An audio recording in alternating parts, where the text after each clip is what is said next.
exactly. And in Yankee Stadium, and now these days, since then in Fenway, I think you feel that difference. Joe Girardi understands it as well as anyone. 4-time World Series champion, 3 times a player, once as a manager. Kind enough to take a few minutes with us. Good morning, Joe. How are you?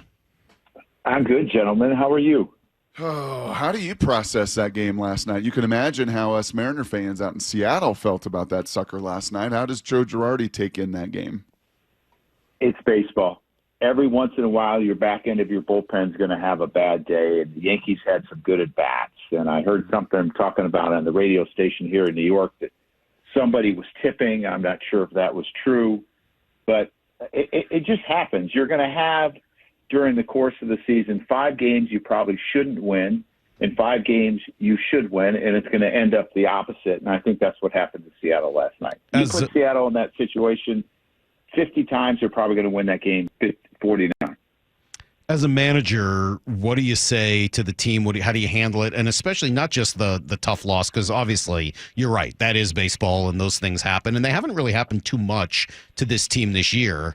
But it's also a sweep in Yankee Stadium and about to go to Detroit and face Skubal. How do you handle that as a manager? You try to be the same, and you continue to encourage because it's a long year. You know, I look at the Yankees. They went to Toronto. They lost 4. They lost the first 2 against the Mets in Citi Field, and it was all doom and gloom. They were done. They were going to lose the next 50 games in a row. And now they've reeled off 4 games in a row. So it's you got to be the same. I mean, you're going to run into Skubal. You know you're going to be in a battle there. But I think it's a good team that's built on pitching. And it's when you have pitching, you have a chance. Mm-hmm.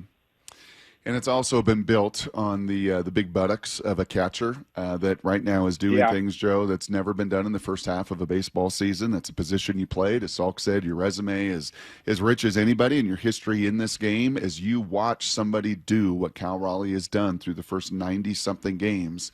Once again, kind of same thing. How do you process it? Well, I'm going to tell you what the amazing thing about Cal is for me. He's a very good catcher as well.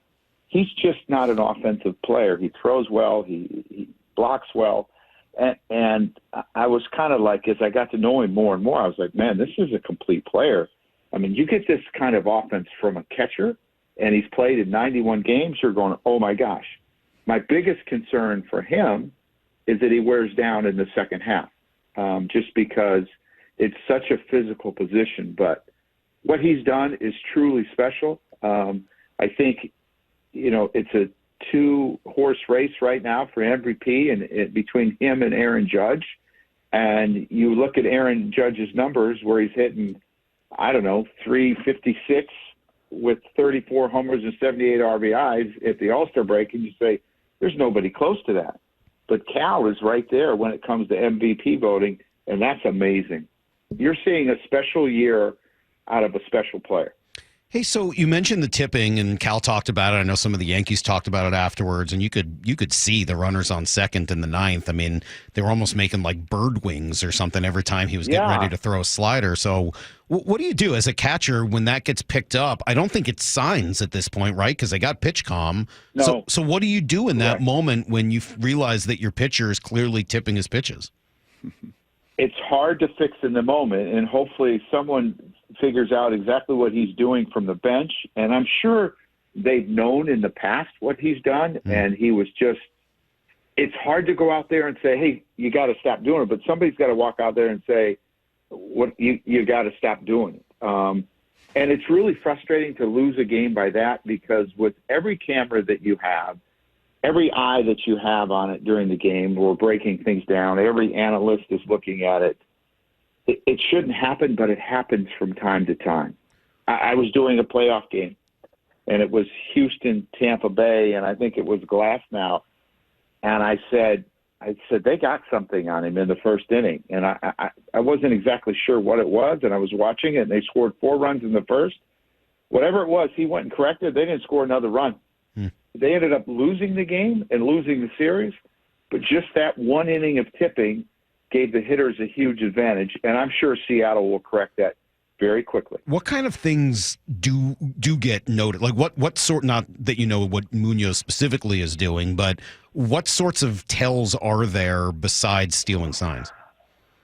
It could be where they set the glove. It could be higher for one pitch than the other. It could be farther away from his body. It could be the way that he comes up. It could be the pace that he comes up. It could be the way he stands. There are so many things. And there are hitters in the big leagues, like I've been around a few, that pick it up, and I'll say, I don't see it, but they pick it up, and then it gets passed around.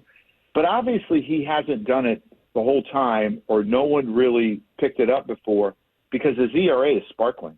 So, I mean, what we saw last night, he hadn't given up runs. He had a 0 in front of his ERA. So that's the amazing thing to me is I don't know what he was doing different, but the Yankees found something. You said something earlier that just kind of piqued my curiosity a little bit, Joe. Back in your playing days, what was your height and weight? What was your kind of peak playing condition? I was 5'11", 200 pounds. All right, so 5'11", 200. You said about Cal Raleigh earlier, your concern, and I think we've talked about this a lot. He plays a lot. He DHs. He's been so red hot, you can't take his bat out of the lineup. Do you think it's advantageous for him to be 6'2", 235 pounds, to be a bigger guy, to endure? Or do you think that size also maybe actually plays it the other way, that it's even harder as a bigger guy behind the dish? I think it adds to his power, but I think as time goes on, it becomes more difficult. Just because it's more taxing on your legs. I mean, that's a big frame. But good Lord, Seattle fans really need to appreciate him. Baseball really needs to appreciate what he's done, because I had a chance to play one of the greatest hitting catchers of all time, Mike Piazza. Mike Piazza never did this. And that's how good this season has been. And you think about the pitching today and what the average hitter is hitting, you really got to take a look at this and say, we're watching something special. How much does the sort of the new way of catching help? Tanner Swanson, who I know there's in New York, local guy here from Seattle, and he's helped develop these new stances that these guys have. I know a lot of it's about pitch framing, but is it more comfortable? Does it help them catch more often and last longer? It does. It's much less taxing on your legs. And that will help him. I once asked JT Real Muto when I was managing him, I said, what's the difference? And he said, it's like 50% less taxing, catching on one knee. And I watched Cal the other day, and I believe he started on the knee, and then he real quick got in his stance right at the end because he thought someone was going to run, and he made a perfect throw and threw him out. But it definitely helps. I also think the weather in Seattle helps, not being so hot all the time. I don't know what it's like there now, but I used to love going there in the middle of the summer, like going there in Oakland, because it felt refreshing compared to playing, like in Texas or, I don't know, you play in Kansas City or Atlanta. It's refreshing, so that should help him. You mentioned how good he is also defensively. Where would you kind of put his prowess behind the plate, throwing guys out, blocking balls, framing? Do you put him in that? I mean, we see the offensive numbers, a lot harder to dig into those kind of numbers, that next level stuff defensively. Where do you put him in that capacity in the league? I was really impressed when I saw the throw that he made the other day and how quick he was for such a big man. It's really impressive. And you look at his other numbers that he has. His framing is a plus. It's in the top 12%. His caught stealing is a plus. His blocking lacks a little bit. But here's the thing about blocking, and people get concerned about one day. The reason they're able to do it is these pitchers have such good control. Very seldom do you get a pitch that's that far out of your body range that you need to block. Now, if I had a young kid that was scattering, I would have another stance for that kid. And I wouldn't tell him why, but I would have it because I would know that I would have to move a little bit more. But he controls the game. His catching is really good, too. I mean, he won a Gold Glove. Am I not correct about that? So platinum other glove. People obviously, yes, recognize what he has done defensively, and that's what makes him such a valuable player. He's not just a one-sided player. Hey, the other thing we're watching this year, talking to Joe Girardi, is a rookie manager. Dan had a couple, a month or so last year, but for the most part, a rookie manager this year. What are the hardest parts of learning to manage a baseball team, and how long does it take? I mean, when did you really feel like you had it? Never. The hardest thing is, to me, figuring out what your exact niche is.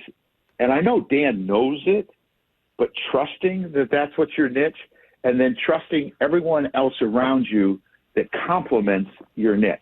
So, like, I always thought my niche was the calling the pitches and the catching part of it and the defensive part of it and the small ball part of it. My niche was not fielding ground balls or pitching mechanics. So I got coaches that I really trusted and believed in, and I just let them work. And you can't micromanage because you don't have the time in the day. There's a lot required of you. You go to the ballpark early, and a lot of times I would go to the ballpark early just knowing that something was going to pop up that I was not prepared for necessarily during that day, whether it was someone came in sore or I had to do something for the front office. Learning to manage your time and making sure that you're always prepared, because you also have to manage your family at home. And I had young kids, and I always wanted to be there for them too. So I think learning how to manage your day every day where you're most productive as a manager, a friend sometimes, and a family person. And on that last end of it, how quickly can you get to Eskimo Joe's in Stillwater? Will we share some? Are we going to share some onion rings before some games, or huh? Yes, for sure. I got my season tickets yesterday. Nice. I tried to get them in your section, but the seats next to you were gone. So you're by the way lucky about that. That's a good deal. You don't realize how much you lucked out. Listening to Brock during games is rough. I went a section over, and funny enough, I just declined her. My daughter Lena, who plays with Brock's daughter, Macy, just FaceTimed me. So I declined her, and I will call her back when we're done. But perfect. I was just there for 3 days, and I took a 7:00 flight out of Oklahoma City back to LaGuardia, and at least they have a direct flight there. No direct flight from where we live in Florida, though. I got a text here from a listener that says, I never thought I would like Joe. I was wrong. I'm sorry, Joe. And I might have to put myself in that same category. I grew up in Boston.